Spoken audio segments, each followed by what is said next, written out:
Welcome to Chinese History and Mythology. Hey friends, welcome back to Chinese History and Mythology. Last time we talked about how after Zhu Zhiliang's death, the three kingdoms truly entered the age of successors. On the Shu Han side, Jiang Wei inherited Zhu Zhiliang's unfinished wish and once again led troops on a northern campaign. He joined forces with the Qiang people and advanced into Longxi, hoping to take Nan'an first as his foundation.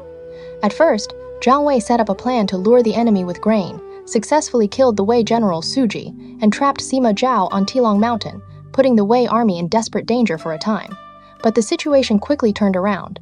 Guo Huai and Chen Tai first used a false surrender plan to defeat the Qiang soldiers, then persuaded the Qiang king Mi Dong to turn around and attack the Shu camp. Jiang Wei was caught off guard and could only flee in panic. Although, in a moment of danger, he used the arrow Guo Huai had shot at him and fired it back, killing Guo Huai with one strike. This northern campaign still ended in failure. On the Ta Wei side, after Sima Yi died, the brothers Sima Shi and Sima Zhao officially inherited the power of the Sima family. Sima Shi carried a sword into the palace hall, made court decisions on his own, and even made the Wei ruler Cao Fan tremble with fear whenever he saw him. The emperor of Ta Wei was becoming more and more like a figurehead.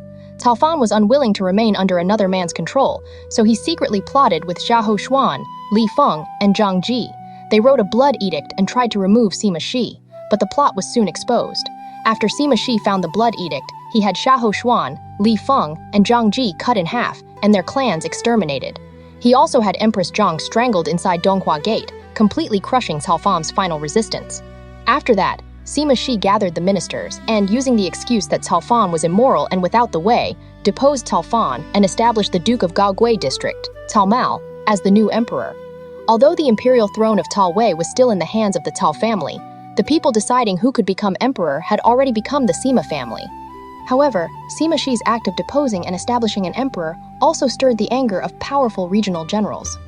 General who guards the east Guanqiu Jian, and inspector of Yangzhou Wen Qin, soon raised troops in the name of the deposed emperor and began a campaign to punish Sima Shi. So this time, can Guanqiu Jian and Wen Qin shake the power of the Sima family? Sima Shi has just deposed an emperor. How will he face this open rebellion? And will the newly enthroned Cao Mao be willing to continue as a puppet emperor in the hands of the Sima family? Let's continue the story. In the first month of the second year of Zhengyuan in Wei, Guanqiu Jian, commander of Yangzhou and general who guards the east, heard that Sima Shi had removed and established emperors on his own authority. He was extremely angry. His eldest son, Guanqiu Dian, advised him, "Father, you hold a high regional office. Now Sima Shi controls power alone and has deposed the ruler. The state is as dangerous as a pile of eggs. How can you simply guard yourself in peace?" Guanqiu Jian said, "My son is right." So he invited Wen Qin, inspector of Yangzhou, to come and discuss matters. Wen Qin had once been a follower under Cao Shuang. As soon as he heard Guanqiu Jian's invitation, he immediately came. When the two entered the rear hall to speak, Guanqiu Jian could not stop his tears. Wen Qin asked him the reason. Guanqiu Jian said, "Sima Shi controls power alone and has deposed the ruler. Heaven and earth have been turned upside down. How can I not be heartbroken?" Wen Qin said, "If the commander is willing to raise a righteous army to punish the traitor, I am willing to risk my life and help you. My second son, Wen Yang, has the courage to stand against 10,000 men. He has long wanted to kill the Sima brothers and avenge Cao Shuang. He can serve as the vanguard." Guanqiu Jian was delighted and immediately set out wine to swear an oath. They falsely claimed that the Empress Dowager had a secret edict, gathered the officials and soldiers of Huainan, built an altar west of Shouchun city, slaughtered a white horse, and smeared blood on their mouths to seal the oath. They publicly declared that Sima Shi had committed great treason, and that they were now following the Empress Dowager's secret edict to raise troops and punish the traitor. After hearing this, everyone was sincerely convinced.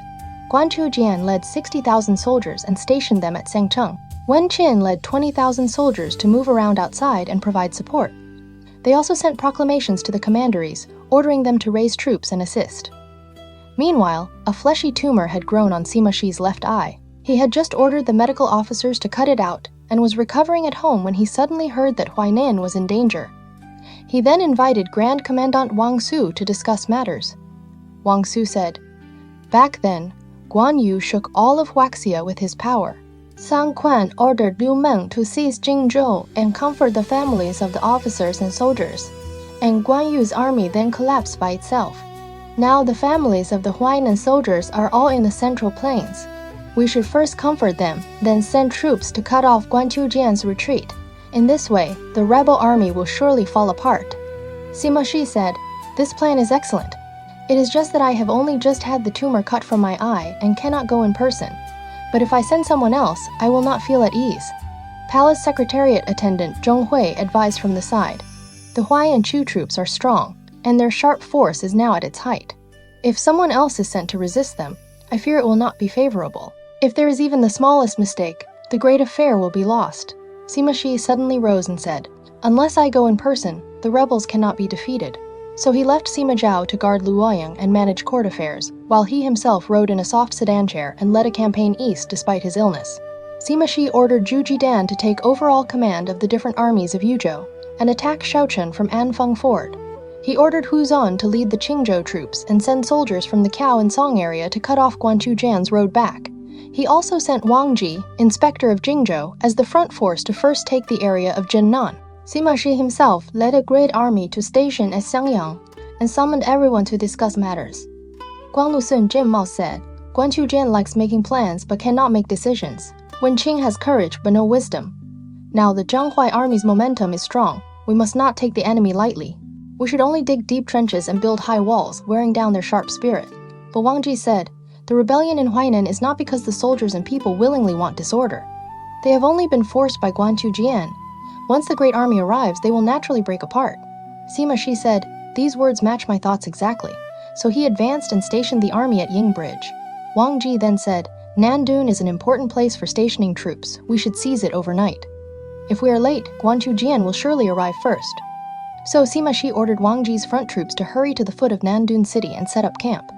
Guanqiu Jian was stationed at Xiangcheng and often sent men to scout Lejia, worried that the Wei army would come. Wen Qin said, "Commander, there is no need to worry. My son Wen Yang and I only need 5,000 soldiers and we can hold Lejia." Guanqiu Jian was delighted. So Wen Qin and his son led 5,000 troops to Lejia. The front army reported back, "West of Lejia city is full of Wei soldiers, about more than 10,000 men. In the central army, banners stand everywhere. There is the white yaktail banner and yellow battle axe, and inside a tiger skin tent stands a brocade command flag marked Marshal. It must be Sima Shi. Their camp has only just been set up and is not yet complete." Wen Yang stood beside Wen Qin. After hearing this, he said, "While their camp has not yet been completed, we can divide the troops into 2 routes and attack from left and right. We will surely win completely." Wen Qin asked, "When should we go?" Wen Yang answered, "At dusk tonight, Father should lead 2,500 soldiers and attack from the south of the city. I will lead 2,500 soldiers and attack from the north of the city. At the third watch, we will meet inside the Wei camp." Wen Qin listened, and that night they divided the troops into 2 routes. Wen Yang was only 18 years old. He was 8 chi tall, wearing armor, with a whip hanging at his side. He raised his spear, mounted his horse, and went straight toward the Wei camp. At this time, Sima Shi had just arrived at Lejia and set up camp, waiting for Deng Ai to come. Because the wound from his eye tumor was painful, Sima Shi lay in his tent and ordered several hundred armored soldiers to guard him. At the third watch, the Wei camp suddenly shook with loud cries, and men and horses fell into chaos. Someone reported, "A force has charged in from the north. The leading general is impossible to stop." Sima Shi was greatly shocked. In his panic, his eyeball burst out from the wound, and blood flowed all over the ground. The pain was unbearable. He feared disturbing the army's morale, so he could only bite down on his quilt and endure it, biting the quilt until it was torn apart. It turned out that Wen Yang had reached the Wei camp first. He charged left and right through the camp, and wherever he went, no one dared block him. He only hoped that his father Wen Qin would come from the south to support him, but he never saw any sign of him. Several times he charged toward the central army, but each time he was shot back by arrows and crossbows. When daybreak came, he suddenly heard drums and horns thundering from the north. Wen Yang turned back and said, "Father did not come from the south. Why is he coming from the north?" He urged his horse forward to look, only to see an army arriving like the wind. The leading general was Deng Ai. Deng Ai shouted, "Rebel traitor, do not run!" Wen Yang was furious and raised his spear to meet him. The two fought more than 50 rounds with no winner. As they were fighting, the Wei soldiers surrounded them in great numbers, attacking from front and rear. Wen Yang's troops scattered and fled, leaving only Wen Yang alone on his horse to break through the encirclement and head south. Several hundred Wei generals rode after him. When they reached Lejia Bridge and were almost upon him, Wen Yang suddenly reined in his horse, turned back, gave a great shout, and charged into the formation of Wei generals. Wherever his steel whip struck, Wei generals fell from their horses one after another. The Wei generals gathered together and pursued again with combined strength. Wen Yang shouted angrily, "You rats, why do you not value your lives?" Then he turned his horse back and charged in again, beating several more men to death. The Wei generals pursued 4 or 5 times, and each time he alone drove them back. It turned out that because the mountain roads were rugged, Wen Qin had lost his way in the valley during the night. By the time he found the road, the sky was already bright, and he had no idea where Wen Yang and his own troops had gone. Seeing only that the Wei soldiers had won a great victory, he had no choice but to retreat without fighting. The Wei soldiers took advantage of this and pursued. Wen Qin led his defeated troops and fled toward Shaocheng. Palace Colonel Yin Damu had once been a trusted follower of Cao Shuang. Because Cao Shuang had been killed by Sima Yi, he outwardly served Sima Shi, but in his heart, he often wanted to avenge Cao Shuang. He had also always been friendly with Wen Qin. Now, seeing that Sima Shi's eye tumor had burst open and that he could not move, Yin Damu entered the tent and said, "Wen Qin originally had no heart for rebellion. He was forced by Guanqiu Jian. If I go and persuade him, he will surely come to surrender." Sima Shi listened.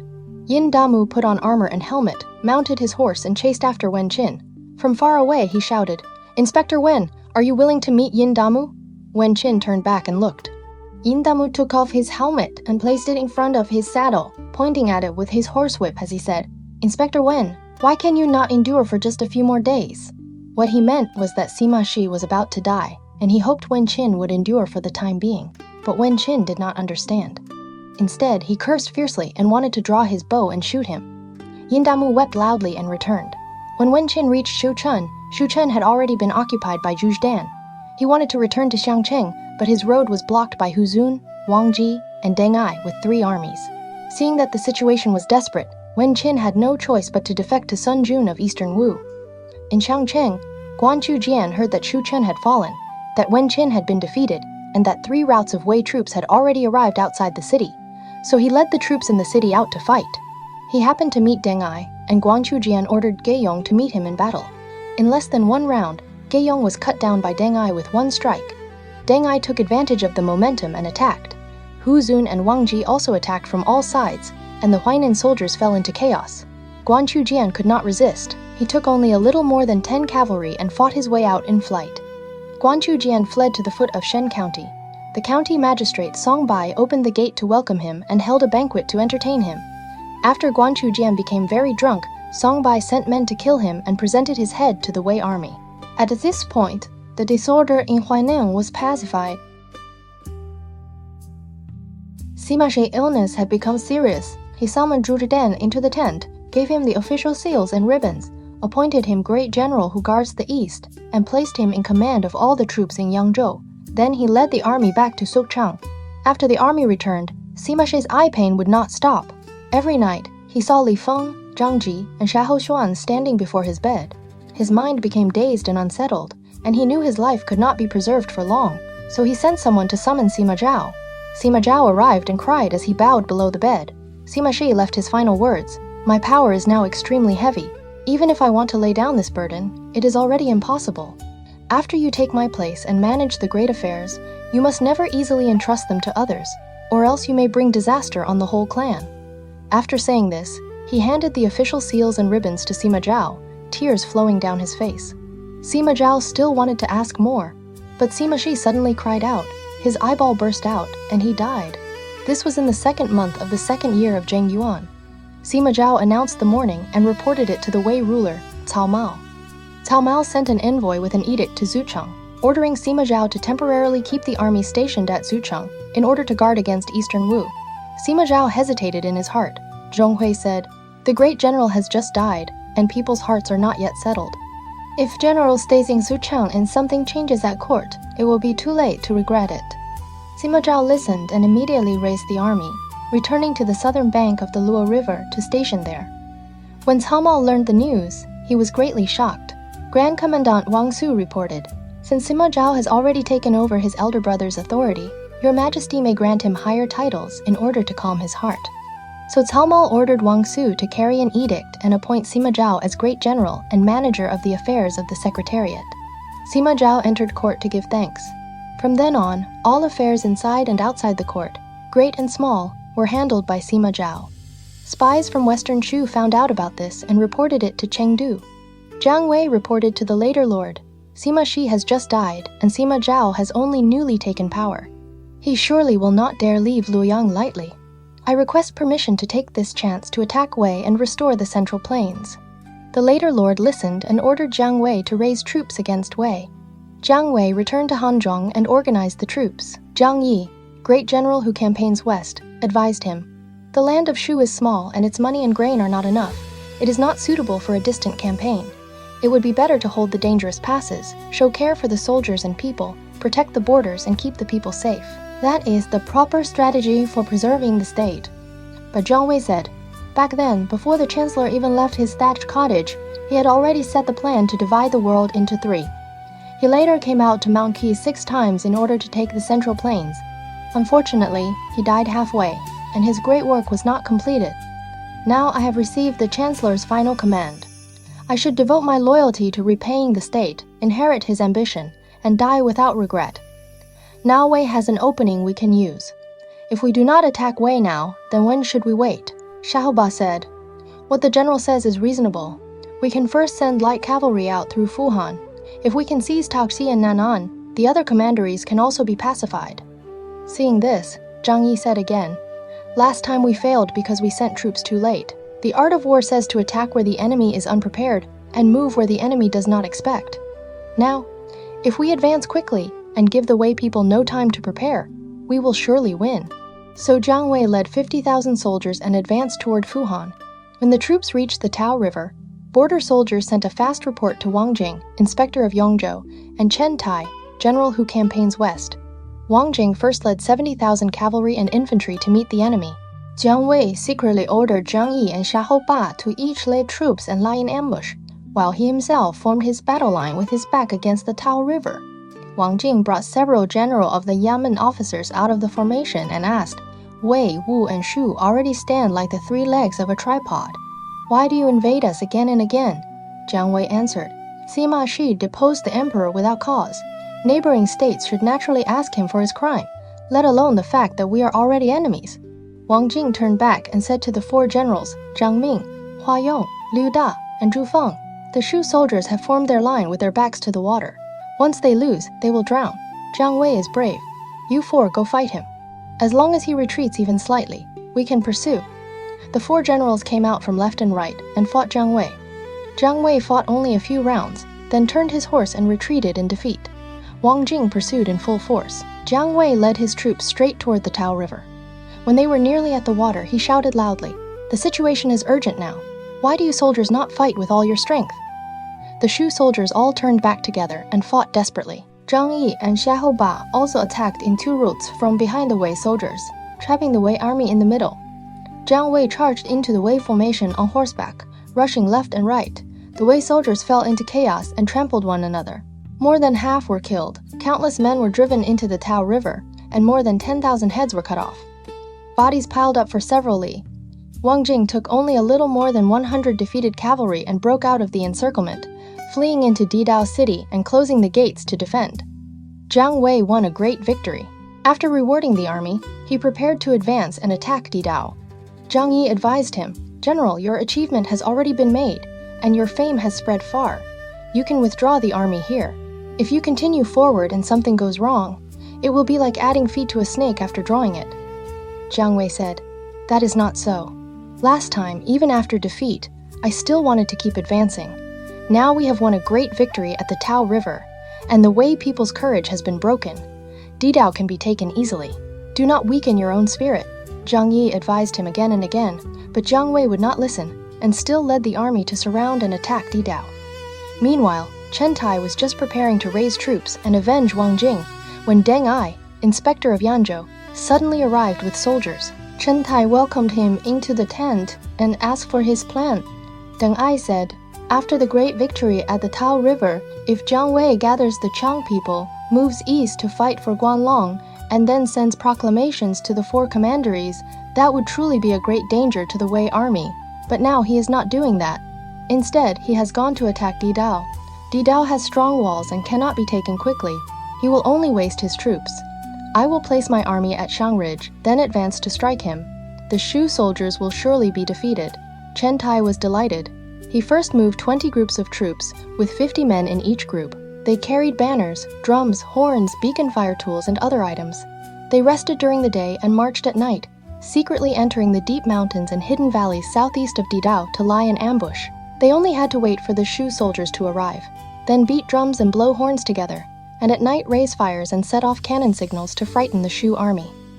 After the deployment was complete, Chen Tai and Deng Ai each led 20,000 soldiers and advanced one after another. Jiang Wei surrounded Didao and attacked the city for several days, but he still could not take it. He felt troubled in his heart. At dusk, urgent riders suddenly came one after another to report. 2 armies have arrived. One route is led by General who campaigns West Chen Tai, and the other is led by Inspector of Yangzhou Deng Ai. Jiang Wei was greatly shocked and quickly invited Sehoba to discuss matters. Sehoba said, I told you before that Deng Ai has deeply understood military methods since childhood and knows geography well. Now that he has come with troops, he is a powerful enemy. Jiang Wei said, They have come from far away. We cannot let them establish themselves. We must attack at once.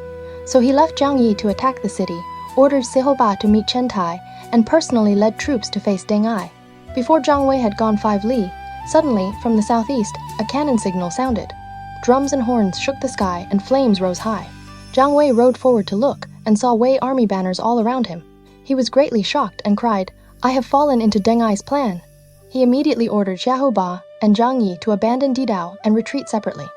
Because of this, the Shu soldiers withdrew back to Hanzhong. Jiang Wei personally guarded the rear and heard drums sounding behind him without stopping. Only after he had retreated into Jianga did he learn that more than 20 places of firelight and drum sounds had all been false displays of force. Jiang Wei gathered his troops and withdrew to guard Zhengti. Because Jiang Wei had merit in the Battle of Taoxi, the later lord issued an edict making him great general. After Jiang Wei accepted the office and gave thanks, he again discussed plans to raise troops and attack Wei.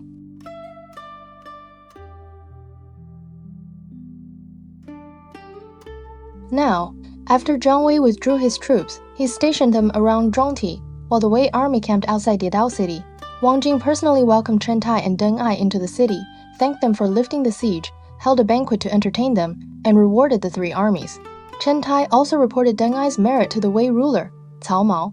Cao Mao appointed Deng Ai as general who pacifies the West, granted him the imperial tally, and also made him colonel who protects the eastern Qiang, ordering him to guard Yangzhou and Liangzhou together with Chen Tai. Chen Tai held a banquet to congratulate Deng Ai and said, Jiang Wei secretly withdrew at night. This shows that the Shu army is already exhausted and no longer dares to act rashly.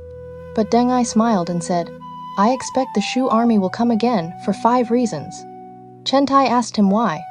Deng Ai answered, First, although the Shu army has withdrawn, it still has the strength to fight again.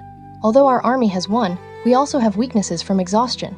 Second, most of the Shu soldiers are elites trained by Kongming, and they can be moved and directed flexibly.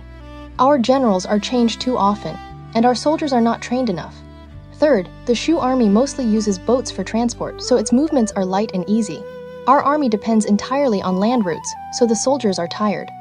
Fourth, Didao, Longxi, Nan'an, and Mount Qi are all important places we must defend closely.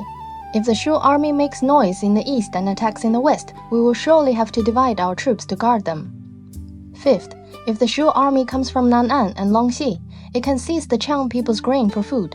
If it comes from Mount Qi, there are also wheat fields where it can take food on the spot. So Jiang Wei will surely send troops again. After hearing this, Chen Tai praised him and said, You truly predict the enemy like a spirit. With you here, what is there to fear from the Shu army? From then on, the two became close friends despite the difference in age. Deng Ai trained the soldiers of Yangzhou and Liangzhou every day and set up camps at all the key roads, defending them carefully. Meanwhile, Jiang Wei held a banquet at Zhongti and gathered the generals to discuss attacking Wei. Registrar Fan Jian advised him, General, you have gone on campaign many times, but have not achieved a complete great victory. Although we won the recent battle at Tasi, the Wei army already knows our strength and reputation. Why send troops again? If things go badly, would that not waste all the merit we have gained before? Jiang Wei said. You only know that Wei has vast land and many people and is not easy to attack. But you do not know that now is exactly the right chance to send troops. Our army has 5 points that can lead to victory. First, in the Battle of Taoxi, the Wei army's morale was badly damaged, while although our army withdrew, we did not suffer major losses. Second, our army comes by boat, saving strength and moving lightly. The Wei army must march over long roads by land and is exhausted. Third, our army is well trained, while many of the Wei soldiers are temporary forces gathered together. Fourth, if we send troops from Mount Qi, it will be autumn, and we can seize grain from the fields for food. Fifth, the Wei army must divide itself to guard many important places, so its strength is scattered. Our army can concentrate and attack one place, and they will have difficulty responding. If we do not fight now, when should we wait? Xiahou Ba advised him. Although Deng Ai is young, he is full of wisdom and strategy. Now that he has newly been made general who pacifies the West, he will surely defend closely. The situation is already different from before. Jiang Wei said sternly, Why should I fear him? You must not raise another man's spirit and destroy our own power. My mind is already made up. In this battle, we will first attack Longxi. Seeing that Jiang Wei's attitude was firm, the generals did not dare advise him again. Jiang Wei personally led the front army, while the other generals followed afterward. The entire Shu army left Zhongti and went straight toward Mount Qi. Very soon, scouts came to report. The Wei army has already set up 9 camps at Mount Qi ahead of us. Jiang Wei did not believe it, so he took several riders and climbed to a high place to look from afar. Sure enough, he saw 9 camps at Mount Qi arranged like a long dragon, with head and tail connected, each supporting the others. Jiang Wei sighed and said, Xiahou Ba's words were indeed correct. These camps are arranged extremely well. Only our former Chancellor Zhu Zhiliang could have done this back then. Now it seems that Deng Ai's strategy is not below the Chancellor's. Jiang Wei returned to his own camp, gathered the generals, and said, Since the Wei army is already prepared, they must have expected us to come. I judge that Deng Ai is nearby. You may set up camp with great noise and banners at the valley mouth. Each day, send more than 100 cavalry out as scouts. Each time, change their armor and banners, rotating through the 5 colors of blue, yellow, red, white, and black. I will personally lead the main force, secretly circle out through Dongting, and attack Nan'an directly. So Jiang Wei ordered Bao Su to lead troops and guard the mouth of the Mount Qi Valley, while he himself led the main army toward Nan'an. Now, Deng Ai had long expected that the Shu army would send troops from Mount Qi, and he had guarded closely together with Chen Tai. After several days, he saw that the Shu army did not come to challenge, but only sent scouts from the camp 5 times each day. Sometimes they returned after 10 li, and sometimes after 15 li, so he climbed to a high place and examined them. After looking, Deng Ai hurriedly said to Chen Tai, Jiang Wei is not at Mount Qi. He must have taken the road through Dongting and gone to make a surprise attack on Nan'an. Those scout riders who leave the camp every day are only a trick to cover his eyes. Look again. They frequently change armor and banners, and the horses are already tired. The main commander is surely not Jiang Wei. General Chen, you can lead troops to attack this camp, and you will certainly break it. After the camp is broken, follow the road through Dongting and cut off Jiang Wei's rear. I will lead the army straight to Nan'an and seize Wuchang Mountain first. If our army takes the mountain before him, Jiang Wei will surely turn to fight for Shangui. There is a valley there called Duan Valley. It is narrow and dangerous, perfect for setting an ambush. If Jiang Wei comes, he will surely fall into the plan. Chen Tai sighed and said, I have guarded Longxi for several decades, and I have never heard anyone analyze the terrain so clearly. You truly make divine calculations. So Deng Ai led troops through the night at high speed and reached Wuchang Mountain first, immediately setting up camp. At this time, the Shu army had not yet arrived. Deng Ai also ordered his son Deng Zhong and the commandant before the tent, Shi Zuan, to each lead 5,000 soldiers and go ahead to Duan Valley to set an ambush. Meanwhile, Jiang Wei advanced from Dongting toward Nan'an. When he reached the front of Wuchang Mountain, he asked Xiahou Ba, Near Nan'an, there is a Wuchang Mountain. If we can take it first, we can occupy the key position. I only fear that Deng Ai's plans are extraordinary, and that he has already prepared. Before he finished speaking, a cannon signal sounded from the mountain. Shouts shook the sky, drums and horns rang together, and the mountain was full of Wei army banners. In the middle, a yellow flag opened in the wind, with 2 large words written on it, Deng Ai. The Shu army was greatly shocked. The Wei army came charging down from all sides of the mountain, and the Shu vanguard was immediately defeated. Jiang Wei quickly led the central army to the rescue, but the Wei army had already retreated back onto the mountain. Jiang Wei pushed straight to the foot of Wuchang Mountain and challenged them, but Deng Ai defended firmly and refused to come out. Jiang Wei ordered men to insult and provoke him, but there was still no movement on the mountain. When evening came and Jiang Wei prepared to withdraw, drums suddenly sounded all across the mountain, but still no one came down. Jiang Wei wanted to force an attack, but stones and artillery from the mountain struck fiercely, and he could not get up. At the third watch, when he prepared to withdraw again, drums rose from the mountain on every side. Jiang Wei had no choice but to move the army down the mountain and set up another camp. When the Shu army moved wood and stones and prepared to establish the camp, drums again sounded from the mountain, and the Wei army suddenly charged down. The Shu army fell into chaos and trampled itself, and had no choice but to retreat to the old camp. The next day, Jiang Wei again ordered men to move grain, carts, and weapons to the front of Wuchang Mountain, preparing to establish a camp and station troops there. At the second watch that night, Deng Ai sent 500 soldiers, each holding a torch, down from the mountain in 2 roads to set fire to the camp, burning the Shu army's baggage and supplies.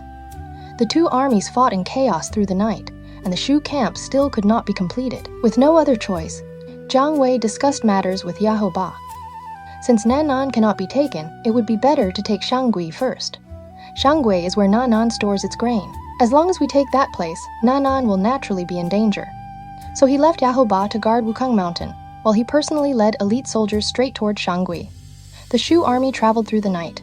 As dawn approached, the mountains along the road became more and more dangerous, and the path grew rough and difficult. Jiang Wei asked the guide, "What place is this?" The guide answered, "This place is called Duan Valley." Jiang Wei's face changed and he said, "This name is unlucky. Is Duan Valley not the same as Cut-Off Valley? If the enemy blocks the valley mouth, would we not be trapped in a dead end?" While he was still hesitating, the front army came to report, "Dust is rising behind the mountain. There must be hidden troops." Jiang Wei was greatly shocked and quickly ordered a retreat. Just as he finished speaking, the Wei generals Shi Zuan and Deng Zhong led 2 forces out in attack. Jiang Wei fought while retreating.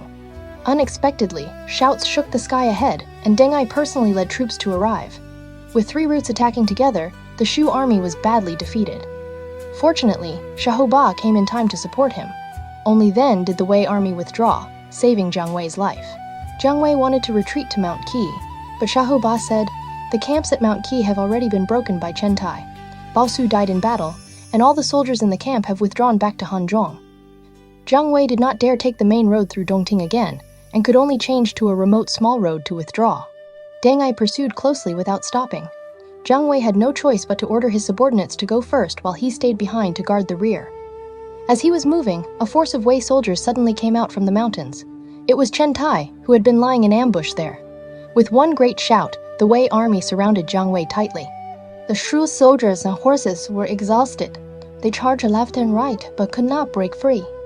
At this time, General who sweeps away bandits, Jiang Ni, heard that Jiang Wei had been surrounded. He immediately led several hundred cavalry into the encirclement and fought to the death to rescue his commander. Jiang Wei used the chance to break out of danger, but Jiang Ni was shot to death by Wei arrows. After Jiang Wei returned to Hanzhong, he remembered Jiang Ni's loyal courage and sacrifice for the state, so he submitted a memorial to the court, praising and rewarding Jiang Ni's descendants. In this campaign, the Shu army suffered terrible losses. Many soldiers and generals died in battle, and everyone placed the blame on Jiang Wei.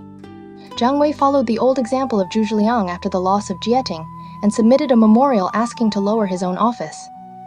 He was demoted from great general to rear general, but he still managed the affairs of the great general. Meanwhile, seeing that the Shu army had fully withdrawn, Deng Ai and Chen Tai held a banquet to celebrate the victory, and rewarded the 3 armies. Chen Tai reported Deng Ai's achievements to the court, and Sima Zhao sent an envoy to grant him higher office and rank, give him seals and ribbons, and also make Deng Ai's son Deng Zhong a marquis of a village.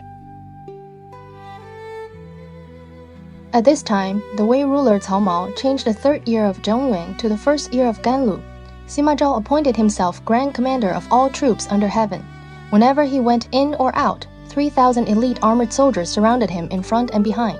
For all affairs of court, great and small, Sima Zhao no longer asked the emperor for instructions at all. He made decisions directly from the chancellor's residence. From this point on, his intention to usurp the throne gradually began to show. Sima Zhao had a trusted follower named Jia Chong, courtesy name Gonglu. He was the son of the former general who establishes might, Jia Kui, and now served as chief clerk in Sima Zhao's residence. Jia Cheng said to Sima Zhao, "Now my lord holds great power, but the hearts of the people under heaven are not yet settled. It would be best to secretly investigate public opinion in different regions and then plan the great matter." Sima Zhao nodded and said, "That is exactly what I intend. Go east for me. In name, you will comfort the soldiers who have gone on campaign. In reality, you will examine people's hearts." Jia Cheng accepted the order and went straight to Huainan, where he paid respects to Zhu Dan, the great general who guards the east. Zhu Dan, courtesy name Guanqiu, was from Nanyang in Langya and belonged to the same clan as Zhu Liang. In his early years, he served as an official in Wei, but because Zhu Liang was chancellor in Shuhan, he had never been heavily used. Only after Zhu Liang died did he gradually rise in office. He was granted the title Marquis of Gaoping and commanded the armies of the two Hui regions. Jia Cheng came to Huainan in the name of comforting the army, and Zhu Dan held a banquet to entertain him.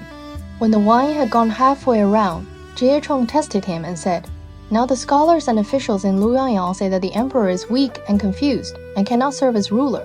The three Sima brothers have served the state with merit, and their virtue and reputation are high. They could completely receive the abdication of the Wei house. I wonder what the great general thinks." Zhu Jian flew into a rage. "You are the son of Jia of Yuzhou, and your family has received salary from Wei for generations. How dare you say such rebellious words?" Jia Cheng quickly apologized. "I was only repeating what others have said." Zhu Jian said sternly, "If the court is in danger, I will protect it with my life." Jia Cheng had nothing to say. The next day, he took leave and returned to Luoyang, reporting the matter to Sima Zhao in detail. After Sima Zhao heard this, he was furious. "A mere petty man dares be so rude," Jia Cheng said. "Zhu Dan has deep roots in Huainan and is greatly loved by the people. If time passes, he will surely become a great danger. It would be better to remove him early." So Sima Zhao secretly wrote a letter to Yue Chen, inspector of Yangzhou, and at the same time sent an envoy with an imperial edict ordering Zhu Dan to enter court and become Minister of Works. When Zhu Dan received the edict, he knew this was because Jia Cheng had secretly reported on him. He seized the envoy and questioned him under harsh punishment. The envoy confessed. "Yu Chen, inspector of Yangzhou, also knows about this. General Sima has already sent someone with a secret letter to Yu Chen." Zhu Dan was furious. He immediately beheaded the envoy, then gathered 1,000 soldiers under his command and went straight toward Yangzhou. When he reached the southern gate, he saw that the city gate was tightly shut and the drawbridge was raised high. Zhu Dan cursed from below the city. "Yu Chen, you common man, how dare you be so rude?" He immediately ordered his men to attack the city. More than 10 fierce cavalrymen dismounted, crossed the moat, climbed onto the city wall, killed the guards, and opened the gate. Zhu Dan's great army rushed in like a flood, set fire to the city, and fought all the way to Yu Chen's residence. Yu Chen hurriedly fled up into a tower. Zhu Dan chased him with a sword in hand and shouted, "Your father Yu Jin received great favor from Wei in the past.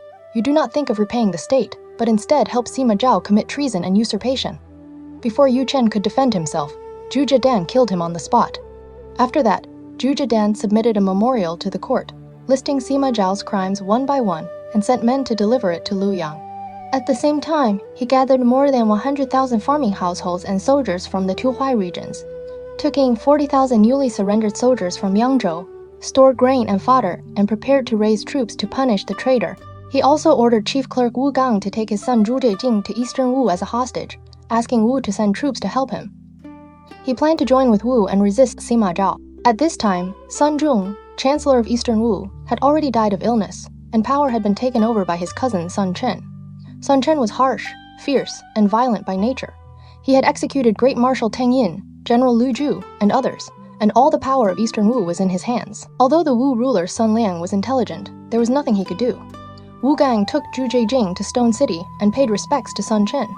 Sun Chen asked why he had come. Wu Gang answered, "Zhu Dan is a clan younger brother of Zhu Liang, the Chancellor of Shuhan, and in his early years he served Wei. Now Sima Zhao deceives the ruler, disregards those above him, and recklessly plots to usurp the throne. General Zhu has made up his mind to raise troops and punish the traitor, but he is alone and without support. That is why he has specially sent his own son here as a hostage, asking your honored state to send troops to help." Sun Chen agreed. He then sent the great generals Kuan Yi and Kuan Duan as chief commanders, Yu Quan as commander, Zhu Yi and Tang Zi as vanguards, and Wen Qin as guide. Altogether, they led 70,000 troops and set out in 3 routes. Wu Gang returned to Shucheng and reported this to Zhu Jian.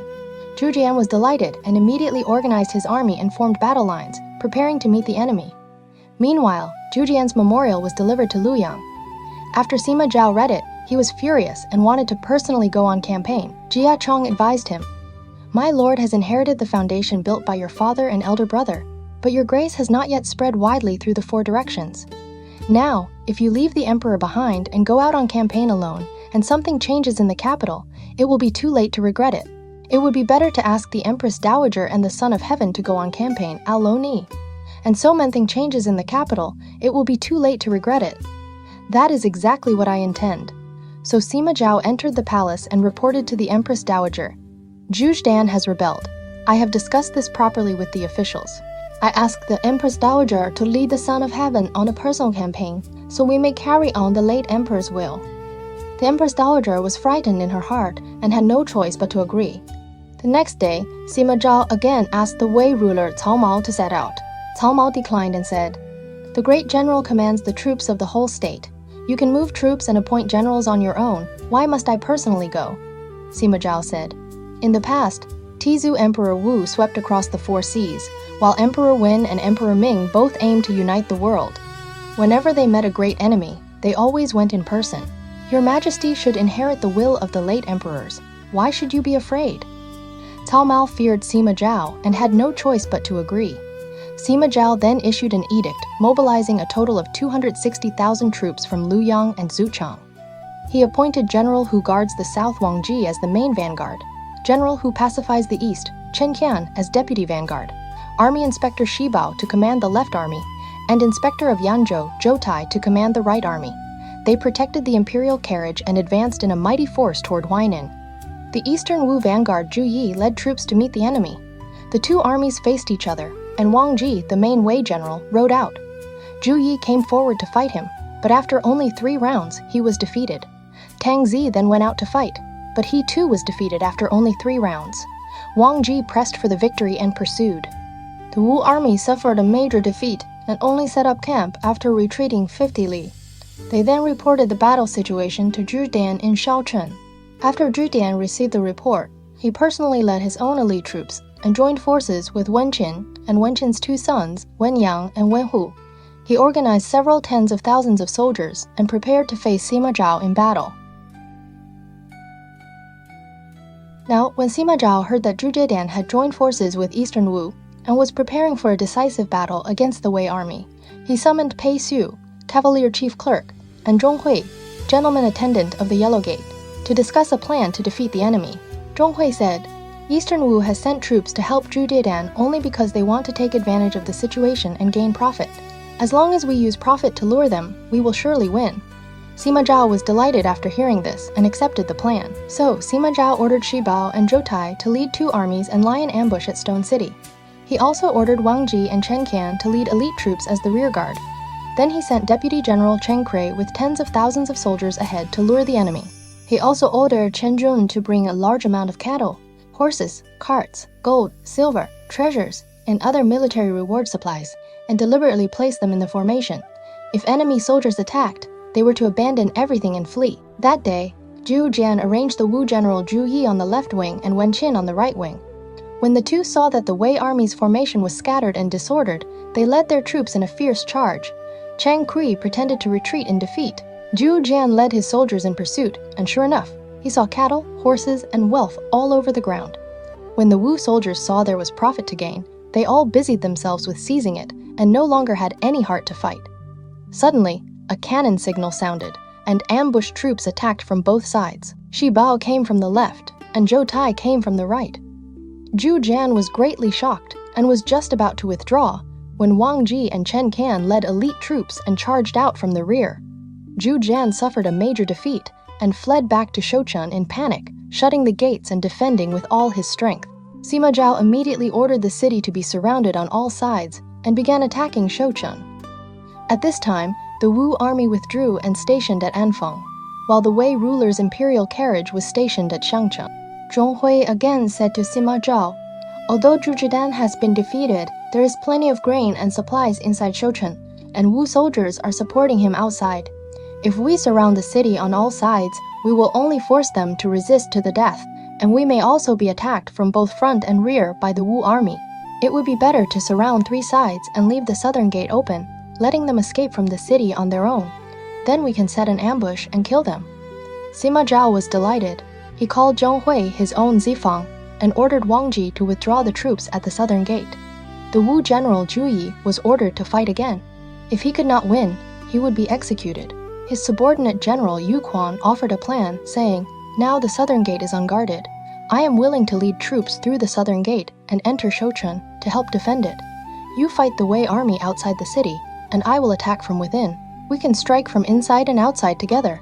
Zhu Yi agreed. So Quan Yi, Quan Duan, Wen Qin, and the other generals also led troops through the southern gate and entered Shouchun. The Wei army had orders not to stop them and allowed them to enter the city smoothly. After the news was reported to Sima Zhao immediately ordered Wang Ji and Chen Qian to lead 5,000 soldiers and attack Zhu Yi from the rear.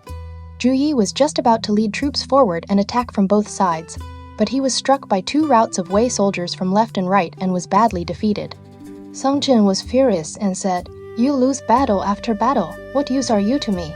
He immediately ordered Zhu Yi to be beheaded. Song Chen also scolded Quan Yi, the son of Quan Duan.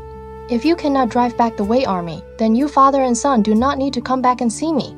After saying this, Song Chen himself returned to Jianye. Seeing that Eastern Wu had withdrawn, Zhonghui said to Sima Zhao, "Now there are no reinforcements outside. We can focus on surrounding and attacking Shouchun." Sima Zhao listened. Quan Yi wanted to enter the city and help, but when he saw that the Wei soldiers were powerful, he did not dare fight them head-on, so he chose to surrender. Sima Zhao made him assistant general.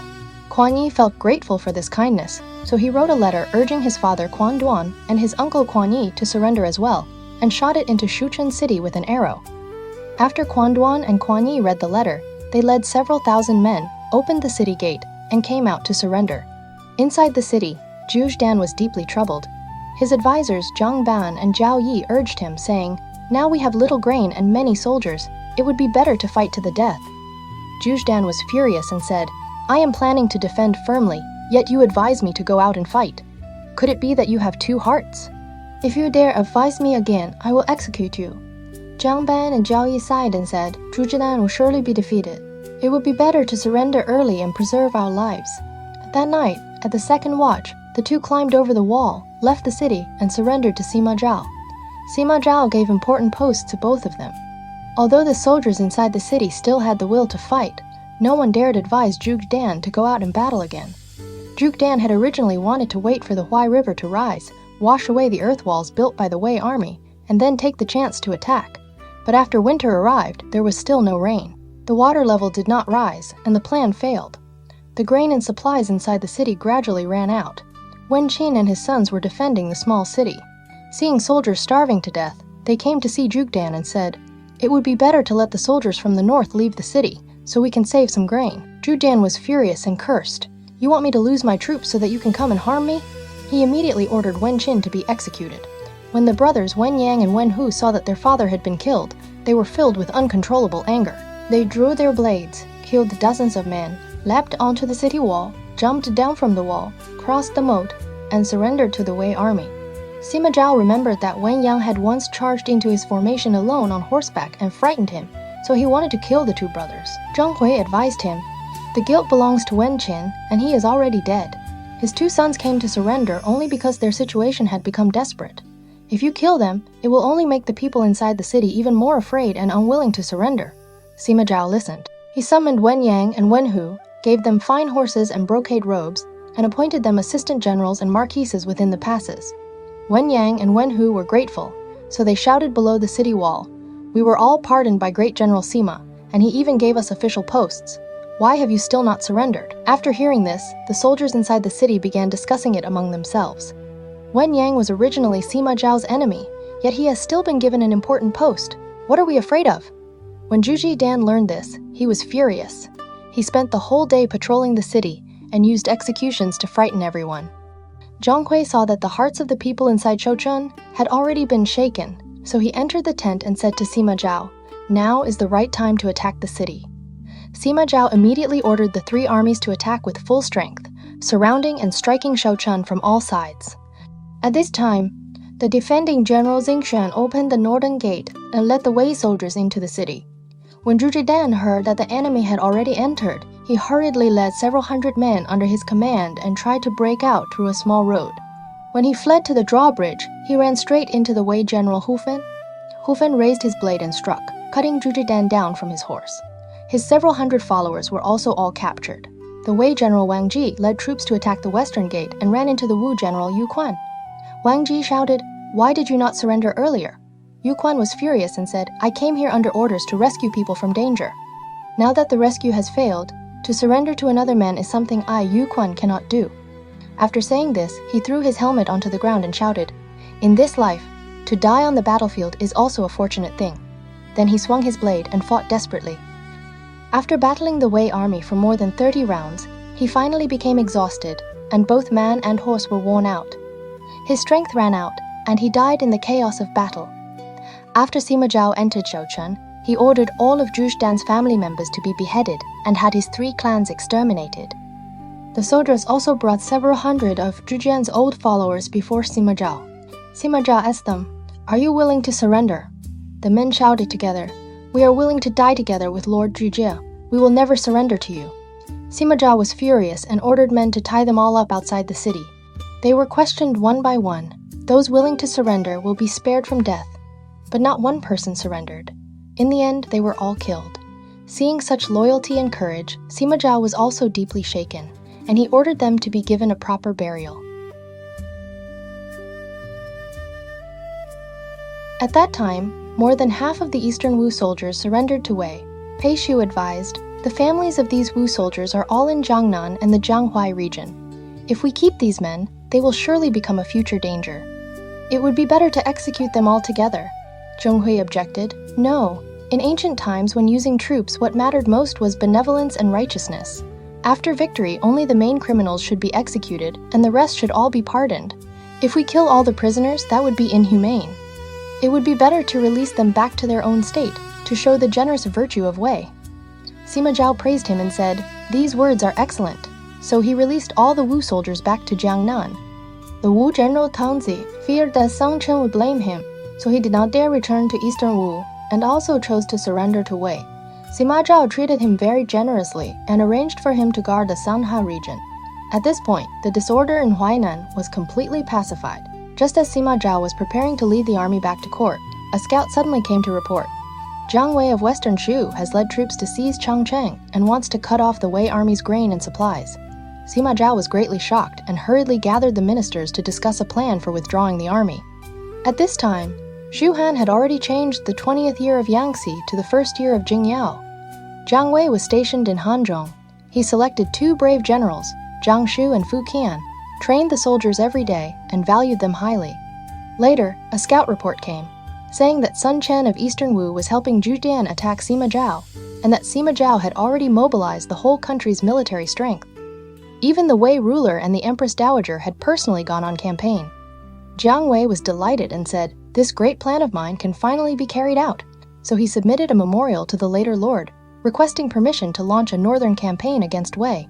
When gentleman consultant Qiao Zhou heard this, he sighed with worry and said, "Now the court is lost in wine and women, trusts the eunuch Huang Hao, ignores government affairs, and cares only for pleasure. Jiang Wei also keeps going on campaign again and again, without caring about the suffering of the soldiers. The state is in danger." So he wrote a piece called Treatise on Enemy States and sent it to Jiang Wei. Jiang Wei opened it and read it. The general meaning of the writing was this: if a weak state wants to defeat a strong state, it should not blindly exhaust its troops in war. It should first govern internal affairs, care for the people, and wait until the right time, the right terrain, and the unity of the people are all ready, then settle the matter in one battle. Now, Shu Han and Wei are not like the end of Qin, when the world was in chaos and heroes rose everywhere. Instead, they are more like the divided states of the Warring States period. Shu Han should follow the example of King Wen of Zhou and King Gu Jian of Yue, building up the strength of the state. It should not rashly imitate Liu Bang, who seized the world in a time of disorder. If one insists on ignoring the strength of the state and uses troops year after year, then even the cleverest advisors will not be able to save the crisis. After Jiang Wei finished reading, he was furious and said, "This is nothing but the weak talk of a cowardly scholar." After saying this, He threw the writing onto the ground and still insisted on the northern campaign. Jiang Wei asked Fu Qian, "In your view, from where should we send out troops?" Fu Qian answered, "Wei's grain and supplies are all gathered at Chancheng. Now we can circle through Luo Valley, cross Shan Ridge, and go straight for Chancheng. First burn their grain and supplies, then plan for Qinchuan, and the central plains can be taken." Jiang Wei was delighted and said, "Your plan matches mine exactly." So he led troops straight toward Luo Valley, passed through Shan Ridge, and advanced toward Chancheng. The defender of Chancheng was Sima Wang, a clan elder brother of Sima Zhao. Although the city had plenty of grain and supplies, it did not have enough troops. When he learned that the Shu army was about to arrive, Sima Wang led his subordinate generals Wang Jin and Li Peng out of the city and set up camp 20 li away. The next day, the Shu army arrived, and Sima Wang led the two generals out to face the enemy. Jiang Wei rode out and said to Sima Wang, "Now, Sima Zhao has moved the emperor into the army because he wants to imitate Li Ju and Guoxi, holding the Son of Heaven hostage to command the lords. I have come by clear order of the court to punish him. I advise you to surrender early. If you remain stubborn and blind, disaster will surely reach your whole family," Sima Wang cursed. "You rude men invade the territory of my great Wei again and again. If you do not retreat quickly, I will make your whole army perish." Before he finished speaking, Wang Zhen raised his spear and charged out. From the Shu army, Fu Qian came forward to fight him. After less than 10 rounds, Fu Qian deliberately showed an opening, luring Wang Zhen to press the attack. Just as Wang Zhen came close, Fu Qian skillfully dodged aside and took advantage of the moment to capture Wang Zhen alive on horseback, then turned back to his own formation. Li Peng was furious and swung his blade forward to rescue him. Fu Qian pretended to retreat. When Li Peng came close, Fu Qian suddenly threw Wang Zhen down from the horse, then took out a 4-edged iron mace and turned back, striking Li Peng hard in the face. Li Peng's eyeballs burst out, and he died beneath his horse on the spot. Wang Zhen was also stabbed to death by the Shu soldiers with many spears. Jiang Wei took advantage of the momentum and commanded the great army to attack. Sima Wang hurriedly abandoned the camp and retreated back into the city. He closed the gates tightly and did not dare fight again. Jiang Wei ordered, "The whole army will rest and recover strength tonight. Tomorrow we attack the city." The next day, the Shu army's morale was high. They swarmed forward to attack the city, shooting fire arrows and fire projectiles together into the walls. Most of the buildings inside the city were thatched houses, and they quickly burned into a sea of flames. The Wei army immediately fell into chaos. Jiang Wei also ordered men to bring dry firewood and pile it below the city wall, then set it all on fire together. Flames rushed into the sky. The city was on the verge of falling, and the Wei soldiers cried inside the city, their wails spreading across the fields. Just as the battle was fierce, Jiang Wei suddenly heard shouts behind him like thunder. He turned his horse and looked back, only to see Wei banners and drums filling the sky as a mighty army came charging toward him. Jiang Wei hurriedly moved the rear army to face them and personally stood before the formation. He saw a young general in the Wei army, fully armed, with heroic bearing, raised his spear, urge his horse forward, and shout, "Do you recognize General Deng?" Jiang Wei thought, "This young man must be Deng Ai's son." He then urged his horse forward to meet him. The two men were full of spirit and fought for 30 or 40 rounds without a winner. The young man's spear technique was fast and sharp, with no opening at all. Jiang Wei thought to himself, "If I do not use a plan, I fear it will be hard to win." So he turned his horse around and pretended to flee toward the mountain road on the left. The young man whipped his horse and pursued closely. Jiang Wei hung up his long spear, quietly took out his carved bow and feathered arrow, then turned back and shot. The young man had sharp eyes and had already noticed. As soon as he heard the bowstring sound, he immediately lowered his body. The arrow swept over his head and he was not harmed at all. Jiang Wei looked back again and saw that the young general had already come close, raising his spear to stab straight at him. Jiang Wei dodged aside and took the chance to trap the spear shaft. The young general abandoned his spear and fled back to his formation. Jiang Wei sighed, "What a pity, what a pity." Then he urged his horse forward in pursuit. When he reached the front of the enemy formation, a great general holding a blade blocked his path and shouted, "Jiang Wei, you traitor, do not harm my son. I am Deng Ai." Jiang Wei was greatly shocked. Only then did he learn that the young man was Deng Ai's son, Deng Zhong, and in his heart, he secretly admired the courage of Deng Ai and his son. Jiang Wei originally wanted to fight Deng Ai in a great battle, but he feared his horse no longer had enough strength. So he called out loudly, "Today I have already come to know you, father and son. Let us fight again tomorrow." Deng Ai saw that the current battle was not favorable either and said, "Since that is so, each side will withdraw. Secret attacks are not the conduct of true men. so the two armies each withdrew. Deng Ai set up camp at the Wei River, while Jiang Wei occupied two mountains and faced the Wei army. After examining the terrain of the Shu army, Deng Ai wrote a letter to Sima Wang saying, "Our army must not fight lightly. We should only defend firmly. Once reinforcements from Guanzhou arrive and the Shu army runs out of grain, we can attack from three sides and will surely defeat them. For now, I will send my eldest son Deng Zhong to help you defend the city." At the same time, he also sent men to ask Sima Zhao for reinforcements. Jiang Wei sent someone to deliver a written challenge to Deng Ai, arranging a decisive battle for the next day. Deng Ai pretended to agree. The next day, the Shu army prepared food early, formed their battle lines, and waited for the fight. But Deng Ai shut the camp gates and refused to come out. Jiang Wei waited from morning until dark and had no choice but to withdraw the troops. After that, Jiang Wei sent written challenges 5 or 6 times in a row. Deng Ai either claimed he was ill or said he had no intention of accepting battle. Yet each time, he treated the messenger with fine wine and good food. Fu Qian sensed that something was wrong and said to Jiang Wei, "There must be a scheme inside this. We must be careful." Jiang Wei also said, "Deng Ai is most likely delaying time, waiting for reinforcements from Guanzhou to arrive so they can attack us from 3 sides. I must immediately send men to Sun Chen of Eastern Wu and ask him to attack together with us." As they were speaking, a scout came to report. Sima Zhao has already captured Shuchen, killed Guanqiu Dian, and the Eastern Wu army has also surrendered. Sima Zhao is leading the army back to Luoyang and will soon bring troops to reinforce Changcheng. Jiang Wei was greatly shocked and said, "This campaign against Wei will fail again. It would be better to withdraw first."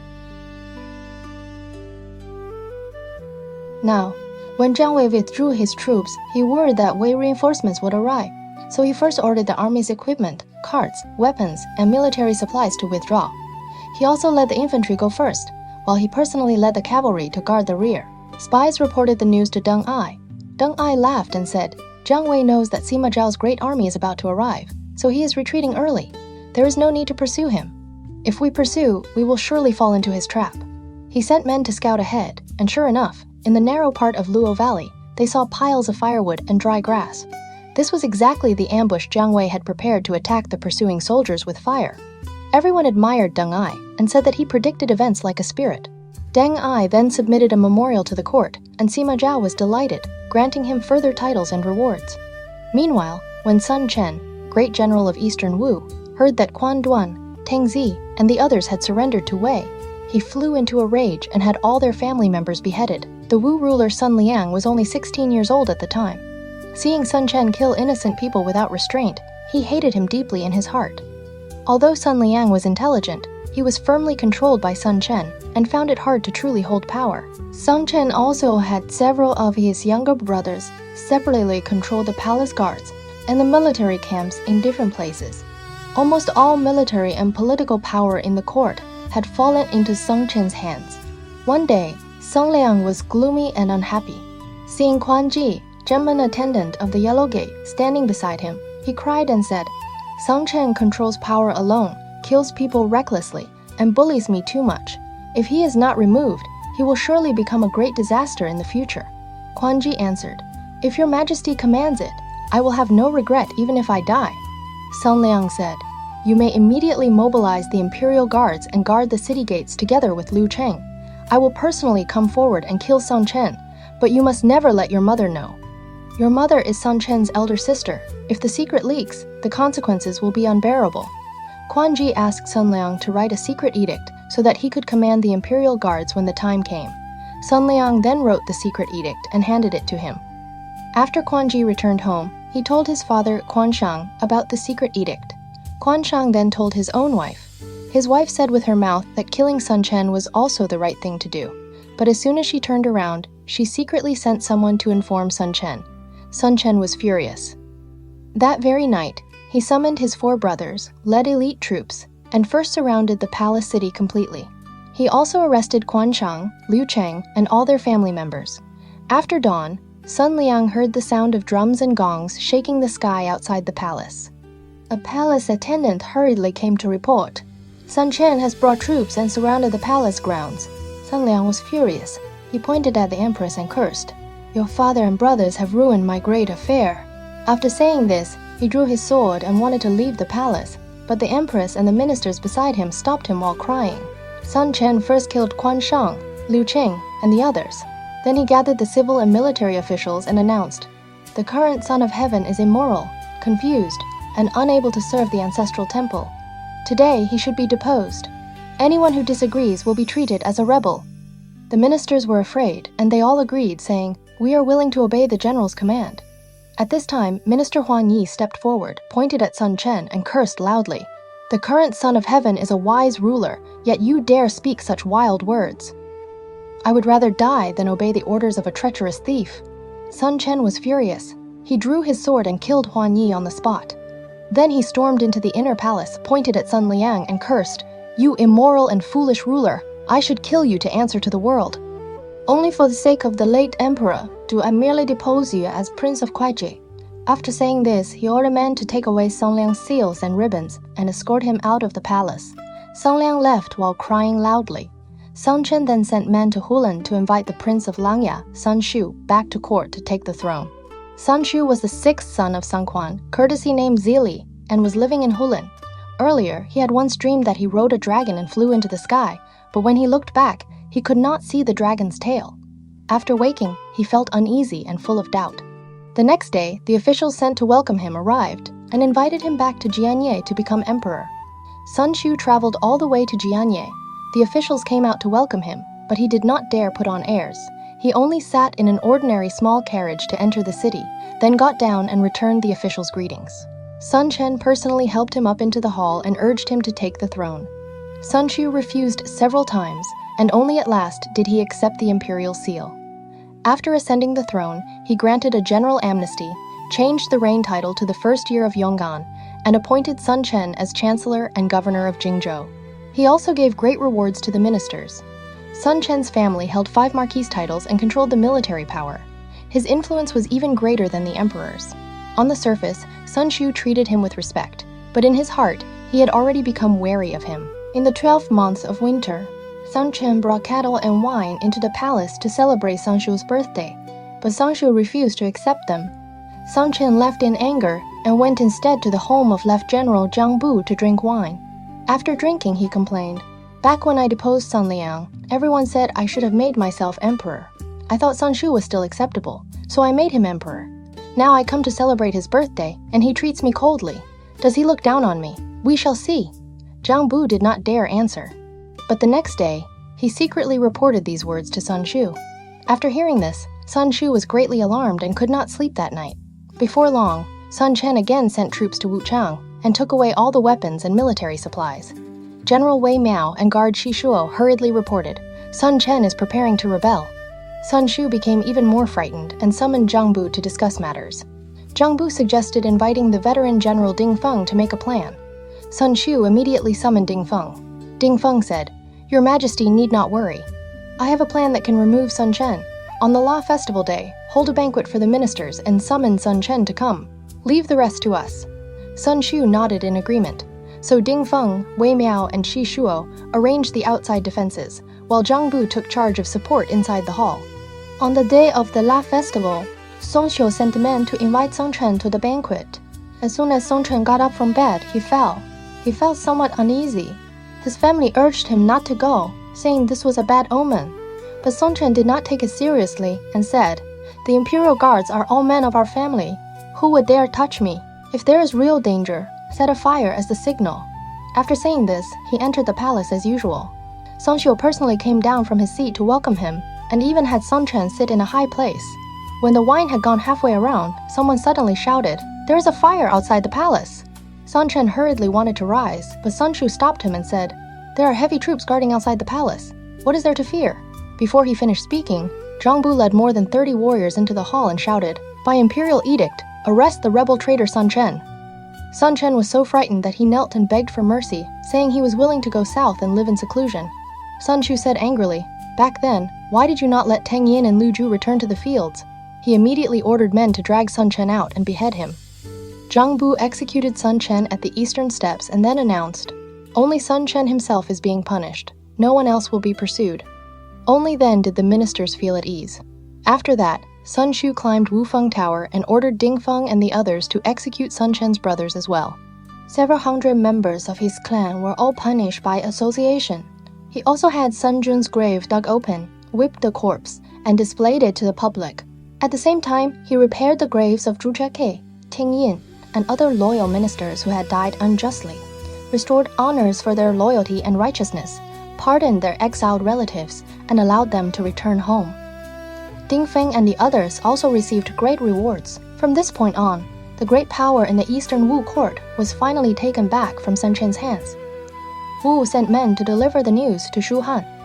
When Lu Shen heard that Sun Chen had been killed, he sent men to offer congratulations, and the Wu envoy, Zhou Shu, returned the courtesy. Sun Shu asked Zhou Shu about the situation in Shu. Zhou Shu answered, "Now in Shu, Central Regular Attendant Huang Hao controls power. No one dares speak the truth. The people do not have enough to eat, and life is hard. It is like small birds living peacefully inside a house, not knowing that the whole building is about to collapse." Sun Shu sighed and said, "If Wu Hao were still alive, how could things have become like this?" So Sun Shu wrote a letter to Shu, saying that Sima Zhao would surely usurp the throne before long, and that he would also certainly send troops to attack Wu and Shu. The two states should prepare early. After Jiang Wei heard this, he was delighted and immediately submitted another memorial requesting permission for a northern campaign. That winter, Jiang Wei raised 200,000 troops and divided them into 5 routes. Liao Hua and Jiang Yi served as vanguards. Wang Han and Jiang Bin guarded the left camp. Jiang Shu and Fu Qian guarded the right camp. Hu Ji guarded the rear. Jiang Wei and Xiahou Ba commanded the central army and together sent troops out of Hanzhong. Xiahou Ba suggested attacking from Mount Qi, saying, "Mount Qi is a place that all military strategists must fight for." Back then, the chancellor came out to Mount Qi 6 times, precisely because other places were hard to advance through. Jiang Wei accepted this and set up camp at the valley mouth, building 3 large camps in a row. At this time, Deng Ai was stationed at Mount Qi and was organizing his soldiers. When he heard that the Shu army had arrived, he climbed high and looked into the distance. Seeing that the Shu army had indeed set up camp exactly where he had expected, he could not help being delighted and said, "This is exactly what I wanted." It turned out that Deng Ai had already examined the terrain and guessed that the Shu army would set up camp there, so he secretly ordered men to dig a tunnel, running from the Wei camp all the way to the Shu army's left camp. The exit faced directly toward the tents of Wang Han and Jiang Bin. He also sent his son Ding Zhong and the great general Shi Zuan to attack from both sides, while ordering Deputy General Zhang Lun to lead 500 soldiers skilled at digging tunnels and sneak into the Shu army's left camp through the tunnel at night. Deep in the night, Zhang Lun and the others crawled out from the tunnel. Suddenly, a cannon signal sounded and flames shot into the sky. The Shu army's left camp fell into chaos. Wang Han and Jiang Bin hurriedly mounted their horses to meet the enemy.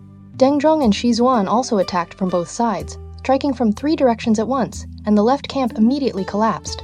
Wang Han and Jiang Bin resisted desperately, but in the end, they could not hold them back and had no choice but to abandon the camp and flee in defeat. In the central army, Jiang Wei heard loud shouting from the left camp and immediately knew this was Wei's plan to attack from inside and outside at the same time.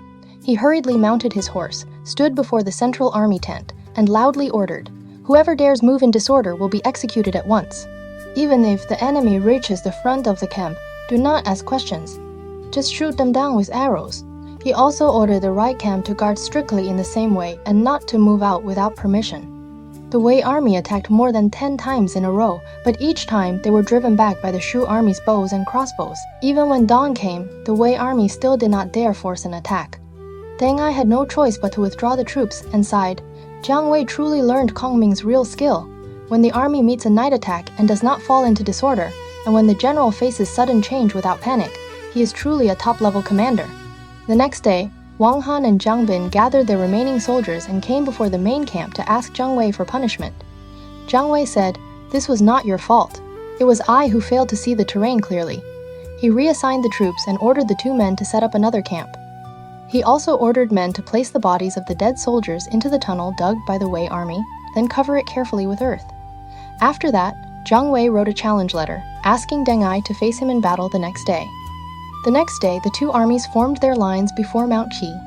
Jiang Wei followed the 8 formations diagram passed down by Kong Ming and arranged the 8 formations of heaven, earth, wind, cloud, bird, snake, dragon, and tiger. Deng Ai rode out into the field. Seeing that the Shu army's formation was strict and orderly, he also arranged a similar formation. Jiang Wei laughed and said, "You can imitate my formation, but can you change it?" Deng Ai also laughed and said, Do you think only you can arrange formations? I can change them too. Deng Ai entered the formation and took command. He ordered the flag-bearing soldiers to wave their flags left and right, and the formation immediately changed into 64 gates. Deng Ai came out of the formation and asked, "How are my changes?" Jiang Wei said, "They are acceptable, but do you dare match your formation against mine?" Deng Ai answered, "Why would I not dare?" So the two armies clashed, and both formations held firm. At this moment, Jiang Wei suddenly waved the commander's flag, and the formation immediately changed into the long snake coiling the ground formation, trapping Deng Ai in the center. Shouts of killing rose on all sides. Deng Ai could not tell what formation it was at all, and he was greatly shocked. He charged several times but could not break out. The Shu army pressed forward step by step and shouted, "Deng Ai, surrender quickly!" Deng Ai looked up to heaven and sighed, "I was too arrogant. This time I have fallen into Jiang Wei's plan." At that critical moment, a Wei force suddenly charged out from the northwest corner. It was Sima Wang who had come to the rescue. Deng Ai seized the chance and broke out of the encirclement. Although he escaped danger, the 9 camps at Mount Qi had already been taken by the Shu army. Deng Ai led the defeated troops back to the south of the Wei River and set up camp. He asked Sima Wang, "How were you able to recognize this formation and rescue me?" Sima Wang said, "When I was young, I studied in southern Jing, and once studied this formation together with Kui Zhouping and Shi Guangyuan. Jiang Wei used the long snake coiling the ground formation. If one attacks from the center, it can never be broken. I saw that the head of the formation was in the northwest, so I attacked from there and broke the formation." Deng Ai thanked him again and again, then said, "Although I know how to set up formations, I do not know how to change them. Since you understand this set of formations, tomorrow you can face Jiang Wei from the front and compete with him in formations.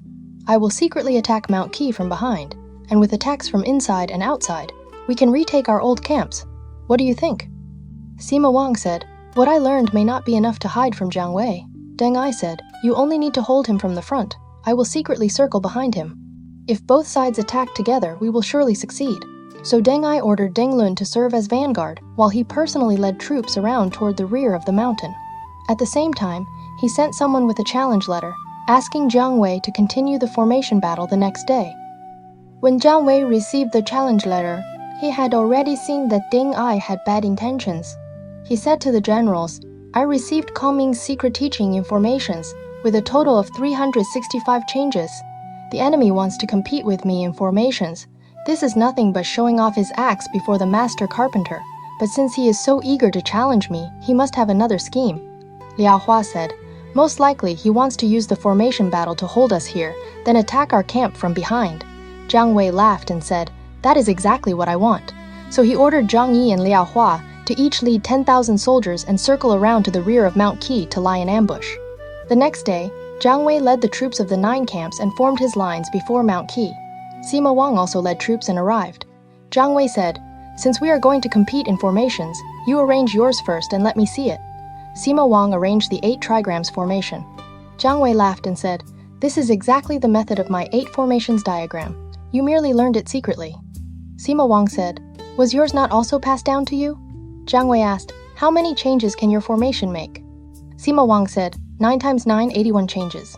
Jiang Wei laughed and said, "My formation follows the movement of the heavens with 365 changes. Your little bit of change is nothing but the view of a frog at the bottom of a well." Sima Wang knew in his heart that what he had learned was incomplete, but he still forced himself to say, "I do not believe it." "Show me your changes too," Jiang Wei answered. "Have Deng Ai come out, and I will show him." Sima Wang said, "General Deng has another clever plan and does not like playing with formations." Jiang Wei laughed loudly. "What clever plan? It is nothing more than having you hold me here while he attacks from behind." When Sima Wang heard this, he was greatly shocked and was just about to order an attack.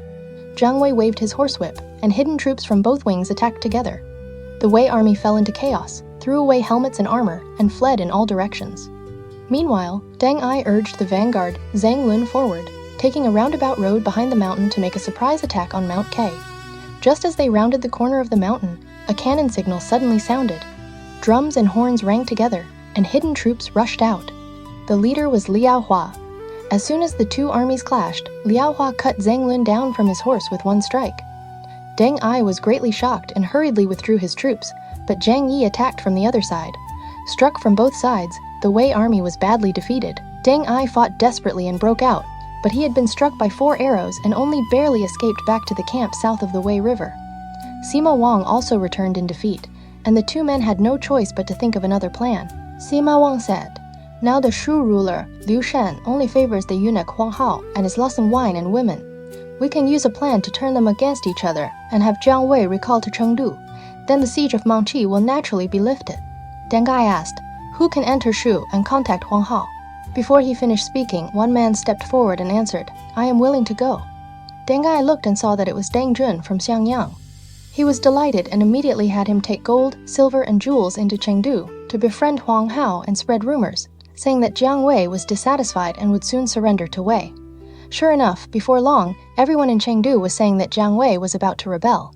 When Huang Hao heard this, he hurriedly reported it to Liu Shan. The later lord believed it was true and immediately sent men through the night to summon Jiang Wei back to court. At that time, Jiang Wei was challenging every day, while Deng Ai kept his troops still, which made Jiang Wei feel suspicious. Suddenly, he received the imperial edict summoning him back. Although he felt something was wrong, he did not dare disobey the edict, so he had no choice but to withdraw the army and return to court. When Deng Ai and Sima Wang saw that Jiang Wei had fallen into the plan, they immediately led troops out of camp and prepared to pursue and attack. In this episode, the situation of the three kingdoms continues to move toward losing control. On the eastern Wu side, Sun Quan seized power and threw the government into disorder. He first deposed the young Sun Liang, then brought Sun Shu to the throne, but Sun Shu was not a puppet who could be controlled by others. On the surface, he respected Sun Quan, but in secret he joined with Ding Feng, Zhang Bu, and others to set up a banquet. In one move, they executed Sun Quan and took back the government of Eastern Wu. On the Shu Han side, when Jiang Wei heard that Sima Zhao was busy with the disorder in Huainan, he believed the chance for a northern campaign had arrived, so he sent troops again. But Deng Ai had already expected Jiang Wei to come. Not only did he set up a tunnel raid against the Shu camp, he also competed with Jiang Wei in formations at Mount Qi. Although Jiang Wei used the formations passed down by Kong Ming to trap Deng Ai and seized the 9 camps at Mount Qi, he still failed to truly expand his advantage, because the Wei army quickly changed to a plan of sowing discord. They sent Dang Jun into Shu with gold and silver, colluded with Huang Hao, and spread the rumor that Jiang Wei was about to surrender to Wei. The later Lord Liu Shan believed it was true and immediately issued an edict summoning Jiang Wei back to court.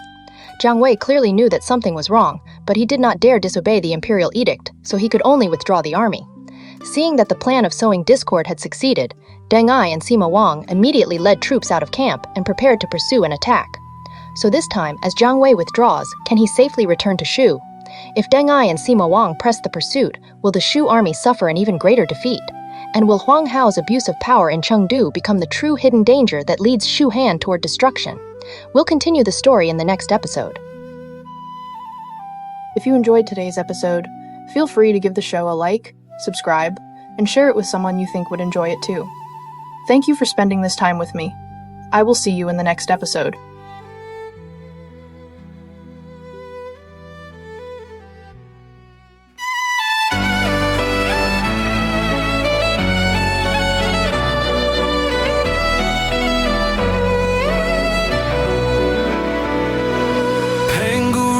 Sky in light, Nuwa healed the broken heart. Fuxi traced the world's design. Every age leaves stories bright. Yaya dynasty shaped bronze. Shang dynasty cast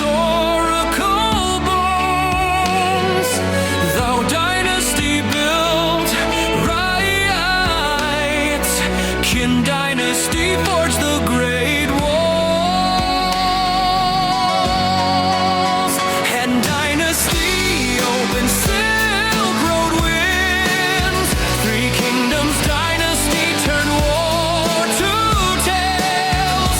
Jin dynasty led ink and mountains bloom.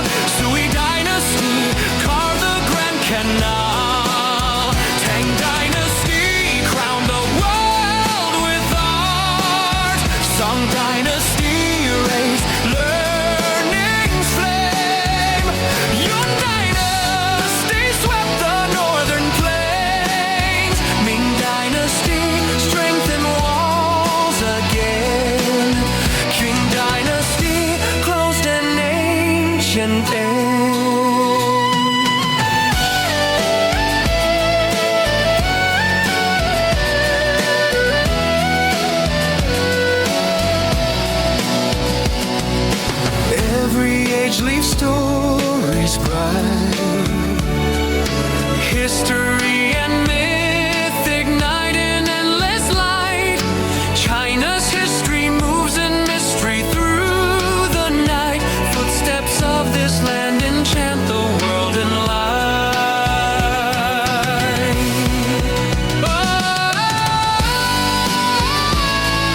Tang Dynasty race. Learn